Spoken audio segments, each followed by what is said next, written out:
Library Lion. Library Lion, written and illustrated by Michelle Knudsen and illustrated by Kevin Hawkes. One day, a lion came to the library.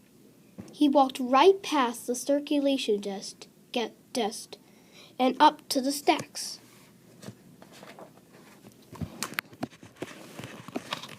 Mr. McBee ran down the hall to the head librarian's office. "Miss Merriweather," he called. "No running," said Miss Merriweather, without looking up. "But there's a lion," said Mr. McBee, "in the library." "Is he breaking any rules?" asked Miss Merriweather. She was very particular about rule breaking. "Well, no," said Mr. McBee. "Not really." "Then leave him be." The lion wandered all around the library. He sniffed the card catalog. He rubbed his head against the new book collection. Then he padded over to the story corner and went to sleep. No one was sure what to do. There weren't any rules about lions in the library. Soon it was time for story hour. There weren't any rules about lions at story hour either. The story lady seemed a little nervous, but she read out the first book's title in a good, clear voice. The lion looked up. The story lady kept reading. The lion stayed for the next story, and the story after that. He waited for another story, but the children began to walk away. "Story hour is over," a little girl told him. "It's time to go." The lion looked at the children. He looked at the story lady. He looked at the closed books. And then he roared very loud. Miss Merriweather came striding out of her office. "Who is making that noise?" she demanded. "It's the lions," said Mr. McBee. Miss Merriweather marched over to the lion. "If you cannot be quiet, you will have to leave," she said in a stern voice. "Those are the rules." The lion kept roaring. He sounded sad. The little girl tugged on Miss Merriweather's dress. "If he promises to be quiet, can he come back for story hour tomorrow?" she asked. The lion stopped roaring.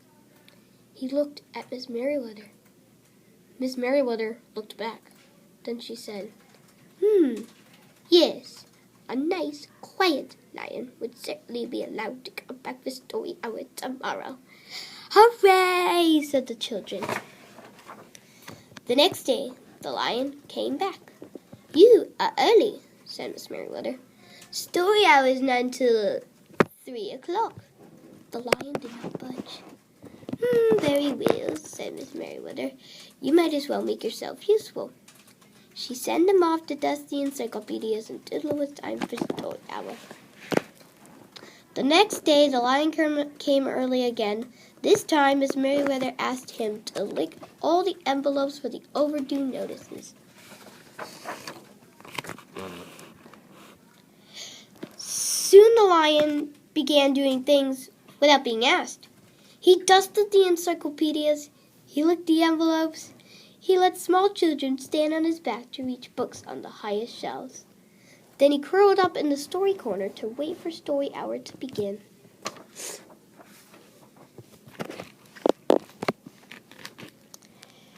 At first, the people in the library were nervous about the lion, but soon they got used to having him around. In fact, he seemed very well suited for the library. His big feet were quiet on the library floor.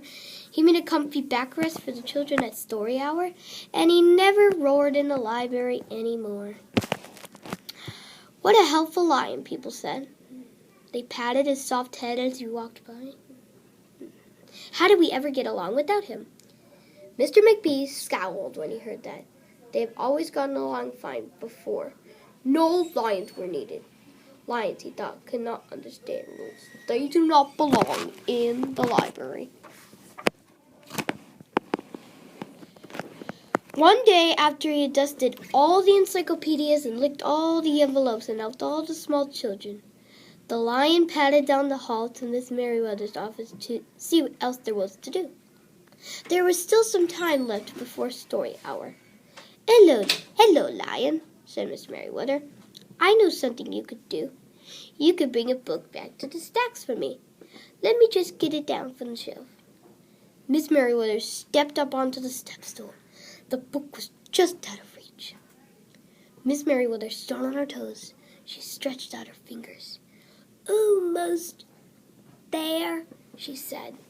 Then Miss Merryweather stretched a little too far.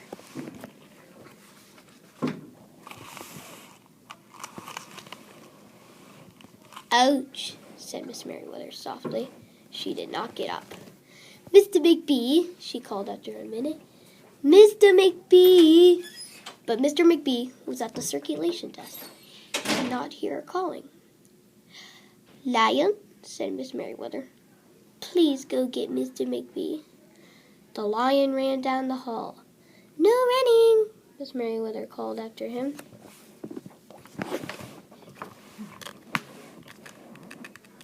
He put on his big front paws up on the circulation desk and looked at Mr. McBee. Go away, lion, said Mr. McBee. I'm busy.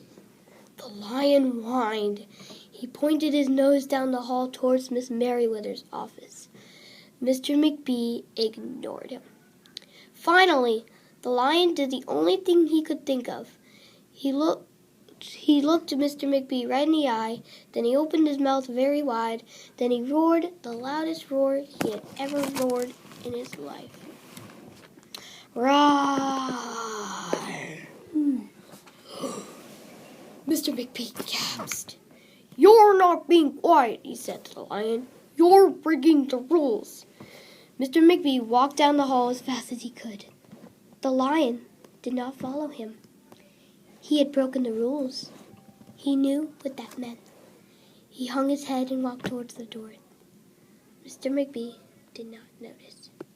Miss Merryweather, he called as he walked. Miss Merryweather, the lion broke the rules. The lion broke the rules.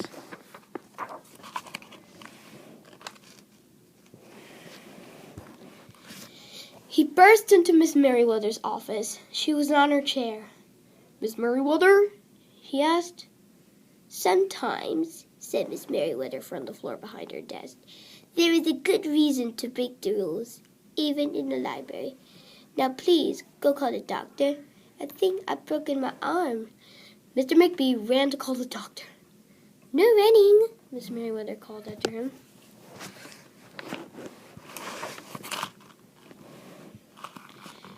The next day, things were back to normal. Almost. Miss Merryweather's left arm was in a cast. The doctor told her not to work too hard. I will have my lion to help me, Miss Merryweather thought. But the lion did not come to the library that morning. At 3 o'clock, Miss Merryweather walked over to the story corner. The story lady was just beginning a story for the children. The lion was not there.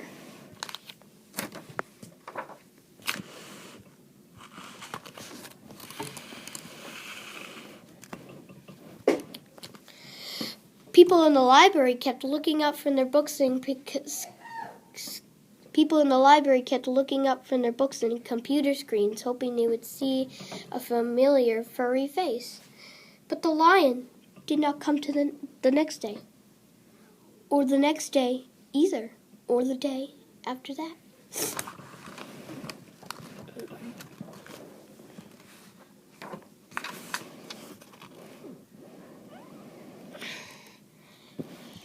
One evening, Mr. McBee stopped by Miss Merryweather's office on his way out. Can I do anything before I go, Miss Merryweather? He asked her. No, thank you, said Miss Merryweather. She was looking out the window. Her voice was very quiet. Even for the library, Mr. McBee frowned as he walked away. He thought there would probably be something he could do for Miss Merryweather after all.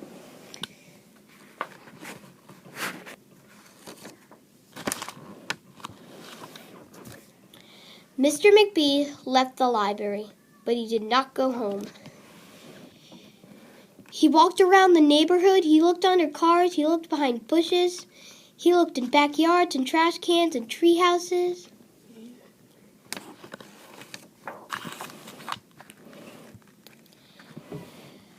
He finally circled all the way back to the library. The lion was staring outside, looking into the glass doors. "Hello, lion," said Mr. McBee. The lion did not turn around. "I thought you might like to know," said Mr. McBee, "that there's a new rule at the library. No roaring allowed unless you have a very good reason. Say, if you're trying to help a friend who's been hurt, for example." The lion's ears twitched. He turned around, but Mr. McBee was already walking away.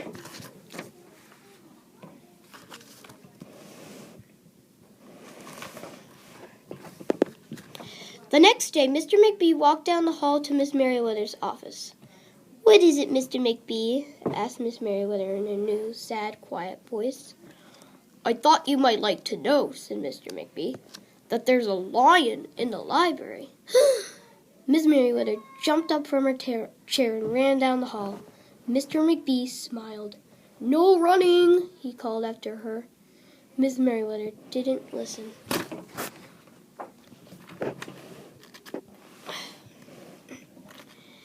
Sometimes there was a good reason to break the rules, even in the library. The end.